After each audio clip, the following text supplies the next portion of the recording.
You are a young woman in a noble household. You live among elite residences and formal gatherings. You are valued for your beauty. You step into what should be an ordinary gathering, and the room tilts towards you before you even bow. Voices cut off, cushions shift, and someone quietly moves a higher-born guest aside so you can sit nearer the center. You try to smile and take the place as if nothing happened, but older women are already at your sleeves, straightening a fold, turning a pin, lowering your chin a little. By the time you settle, you are no longer attending the gathering. You are part of how the household is being shown. After that, getting ready stops being your own habit. Hands choose your silks for you. Weigh your hair with better ornaments. Reject colors that looked fine last month, because now they say the wrong shade makes the whole residence seem lesser. You learn to stand still while they arrange you, then to enter rooms at the moment that flatters everyone most. The change works too well. Invitations start coming with a quiet question attached. Will you be present? Soon your arrival reaches places before your footsteps do. At neighboring estates, servants recognize your face and announce you before your escort has finished speaking. Hosts who have never met you look relieved when you appear, as if a rumor has been confirmed for their benefit. Others stare first and greet you second. You begin walking into rooms already prepared for a version of you that traveled ahead, and there is no way left to be merely another young woman paying a call. Then the gifts begin.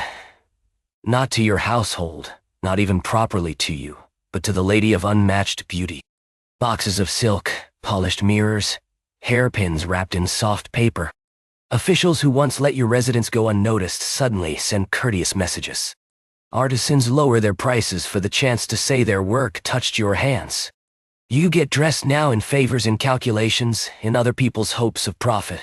And while one more package is being opened, someone is already deciding where you should be seen next. A private performance shifts the moment your name is mentioned, and instead of being placed with the other young women, you are waved closer into the side of the room where patrons speak between songs. You sit, feel conversations bend around you, and by the end of the night another invitation is already waiting. This time from a compound your station should never have reached. You go because refusing would be noticed, and soon gates that once stayed shut are opening before you without anyone pretending it is ordinary. That new access carries you farther in. Hosts start drawing you through inner gardens and pavilion corridors where cups stay full and voices drop lower, and you learn to keep walking as if you belong there, even when the talk turns sharper the moment you arrive. Men who would not explain themselves to one another suddenly soften, show off, linger. You do almost nothing except appear, listen, incline your head, and somehow that is enough to make your place in those spaces useful. Then your arrival begins changing the order of the room itself. One feast does not begin until you step in. Musicians wait, servants hover, and everyone notices who was made to wait for whom. After that, invitations stop feeling flattering and start feeling strategic. Certain households place you where everyone can see you, and when the room thickens around your seat, a powerful circle takes notice and starts asking for you more deliberately. You adjust fast. You take more care with when you smile, where you look, how long you let silence sit after someone speaks. It works too well. A glance from you now steadies one person, embarrasses another, sends whispers down the cushions. You stop being treated like ornament and start being read like a sign, which is exactly when repeated praise climbs too high, and the tyrant ruler sends word that he wants to see you. The demand changes your household before you even move. Faces that used to press too close suddenly grow careful. Favors are granted more quickly. Petty harassment disappears as if swept aside overnight. You feel the brief ease of walking under protection you did not have yesterday, but every kindness now points in one direction. Safety is arriving attached to his interest, and while doors are still opening for you, they are beginning to close behind you. You are moved before you can get used to being wanted. Softer bedding, brighter silk, attendants at your sleeves before you ask for them. They choose your hairpins, time your appearances, and hurry you through doors that used to stay closed in your face. For a breath, it feels like freedom in better clothes, until you notice every comfort comes with someone waiting to report where you went and how long you stayed. Then the gifts start arriving faster than your thanks can keep up. Lacquer boxes, bracelets heavy at the wrist, perfume that lingers after you leave a room. Keeping them means accepting the hand behind them. Refusing them would be louder than wearing them. So your life fills with beautiful things you do not own in any real way, and the spaces open to you narrow into the ones where you were expected. People adjust around that immediately. Servants bow too low, watching your face for danger instead of favor. Escorts appear for walks that used to be errands. Men who barely noticed you before now speak sweetly and wait for a word, because being seen near you can move them closer to the ruler than their petitions can now. You test that once. Invite one person, delay another, and watch doors open and stall accordingly. The pleasure of that lands at the same moment your private hours disappear. At banquets, the chain sharpens again.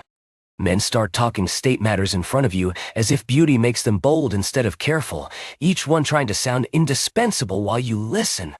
That is when the rival warrior begins looking for you across the room, then finding reasons to pass near, then speaking as if he wants your notice to mean something. By the time attendants begin whispering over which man watched you longer, your presence is no longer simple favor. It is becoming a signal, and another glance is already turning toward you. His visits start landing wherever you are. A hall meant for reports suddenly gets an extra set of boots at the doorway, then a second round of wine, then a delay no one can hide. Servants begin slipping you folded notes, bracelets, favors to return, questions disguised as compliments, and your rooms stop feeling private because every tray arrives carrying someone's intention. Then your guardian lowers his voice and tells you exactly how to look at one man and exactly when to cool toward the other. So you stop merely enduring attention and start placing it where it will do damage. That changes everything too fast. A discussion that should move troops stalls over who you greeted first stalls. At banquets, cushions are shifted, cups are reordered, musicians held back, all so each man can prove something in front of you. You learn to count heartbeats before taking a cup, to shorten a smile before it becomes a promise, to keep walking past a pavilion because one pause can turn into a rumor before you reach the next doorway. The smallest courtesy leaves the room ahead of you with a sharper meaning than you gave it. Soon other women are watching from screens, servants are watching from thresholds, and people who never spoke to you now know which corridor you used that morning. Then, the ruler tightens access. Doors close earlier. Names are checked before visitors enter. More eyes are posted around you in the name of protection, and your world narrows to approved rooms and escorted crossings. But being seen less only makes each sighting strike harder. When you do appear, conversations shift, tempers lift, and even the guards watching you glance up as fresh footsteps hurry toward your door. The warrior stops hiding how often he tries to reach you. A guard suddenly lets one message through and blocks the next. An attendant lingers too long when his name is spoken. Even the men carrying lanterns outside your door begin showing their loyalties in tiny favors and delays. You adjust by answering carefully, but caution only makes every glance feel more valuable, and your private access starts moving distrust from room to room. Then your guardian uses those private moments with you like wedgish. A soft question about what was said to you becomes a sharper remark somewhere else, and by the next meeting each man is reacting not only to the other, but to what he thinks happened in your presence. The warrior's allies begin bowing to you with a new seriousness, as if winning your notice might pull him a different way, and that respect changes your life immediately. Doors open faster, voices lower, and every small response you give comes back enlarged. After that, your appearances stop being social and become timing. At banquets, the cup in your hand matters more than the music. Where you sit turns rank into a challenge. One man watching another watch you is enough to sour the whole table.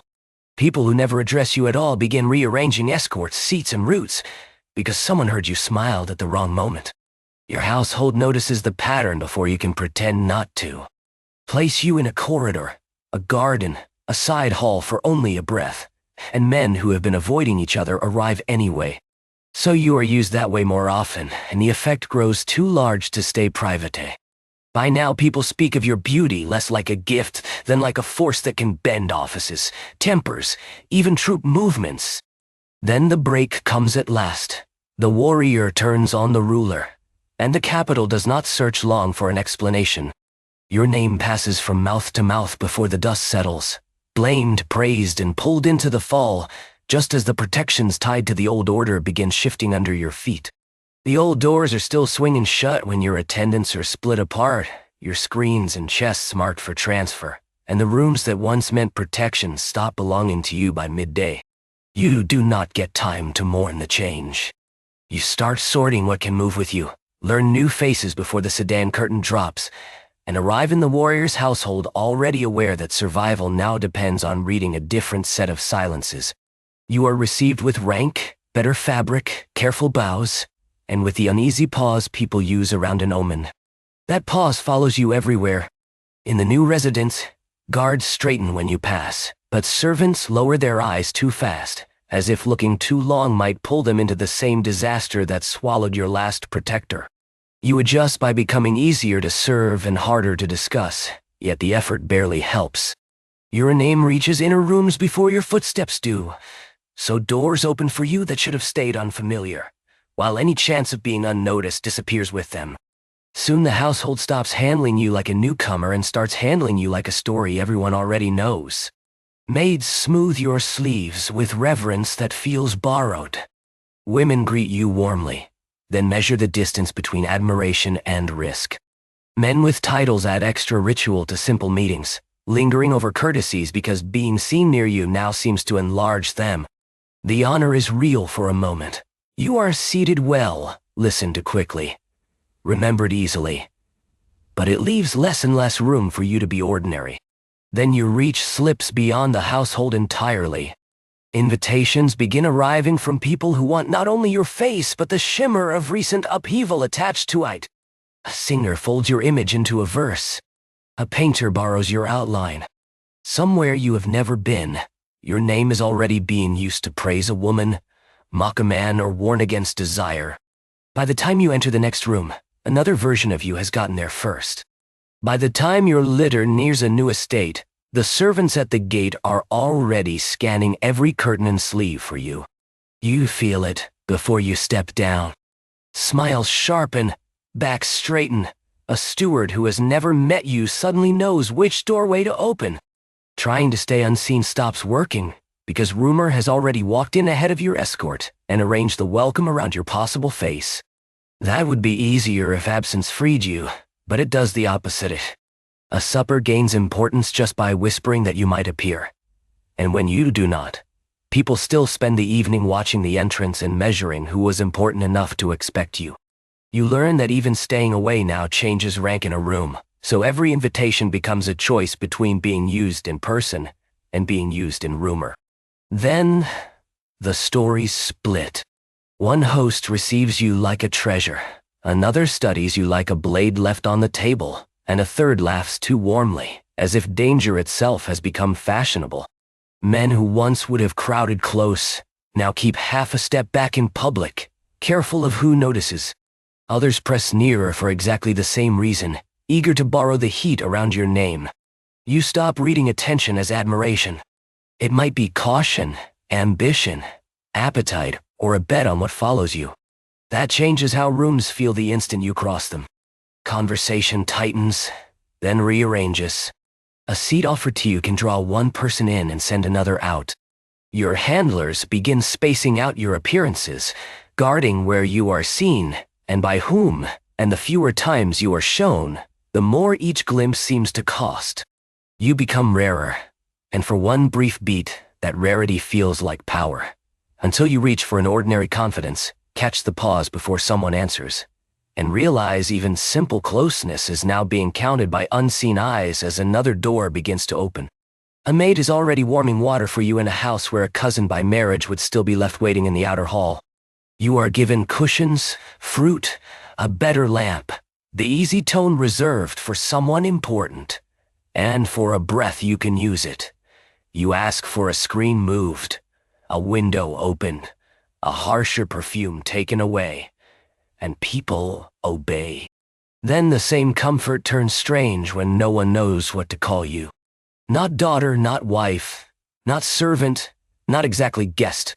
Every courtesy lands too delicately, as if one wrong word might reveal what sort of favor you really are. That uncertainty follows you room to room. Men with no message for the household suddenly find reasons to linger near a doorway.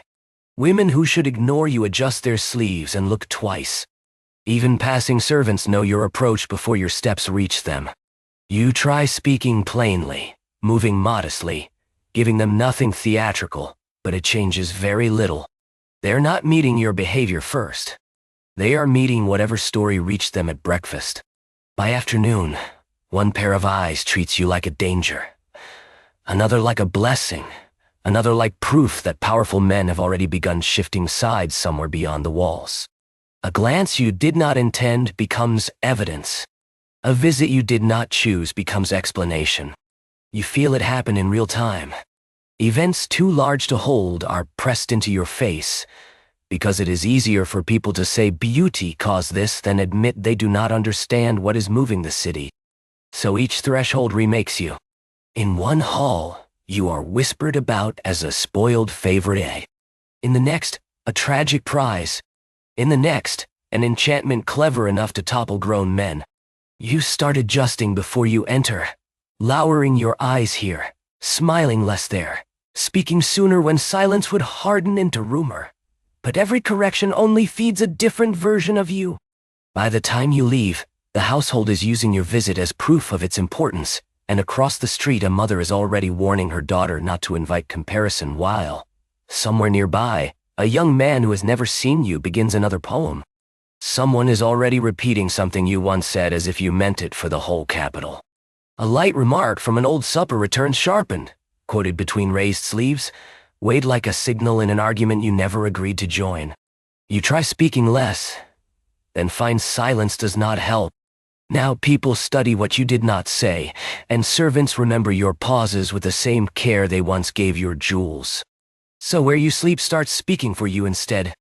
The moment one house keeps you, visitors begin arriving with gifts too polished to be casual, excuses too quick to be true.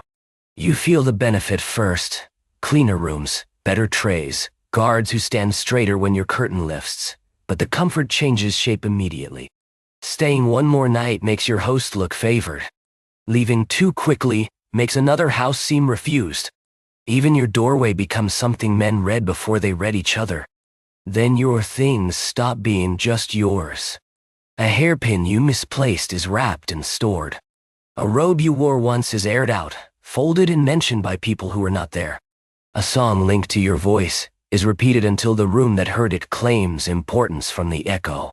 You begin choosing what to touch and where to sit, knowing a cushion can become a relic by evening, and that caution only makes every small trace look more deliberate. By now, every room receives you with two minds at once. You are welcomed as luxury, counted as leverage, watched as danger, and remembered before you have even left. You can still use it. One request opens doors, one glance quiets a table, one change of residence lifts a household into sudden notice, but none of it settles into ordinary life.